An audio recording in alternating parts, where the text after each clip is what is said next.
20 жилийн тэртээ Улаанбаатар хотод анх 18 хэрэглэгч утасгүй төхөөрөмжөөр холбогдож эхэлжээ. Харин өнөөдөр Mobicom Монгол улсын нийт хүн амын тэн хагасд нь хүрч үйлчилж, дэвшилтэт технологи, өндөр хурдны сүлжээгээр тэв дэлхийг алгасч, цаг хугацаа, орон зайнаас үл хамааран хүссэн хүнтэйгээ харилцах боломжийг олгож байна.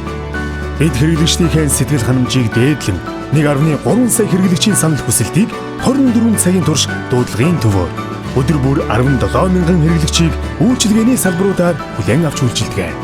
Та бидний хамтдаа хөгжсөн 20 жилийн хугацаанд Mobicom нэг их найз төгрөгийн хөрөнгө оруулалтыг харилцаа холбооны салбарын хөгжилд 500 гаруй тэрбум төгрөгийг татварт хуримтлуулан 6 тэрбум төгрөгийг нийгмийн хариуцлагын хүрээнд бидний хойж ирээдүй болсон хүүхэд багчуудын боловсролд зориулж улс орныхоо хөгжлийн нэгэн тулгуур болж чаджээ. Хамтдаа бүтээж, хөгжиж, дэмжиж ирсэн эрхэм хэрэглэгч, харилцагч, хамтрагч та бүхэндээ баярлалаа.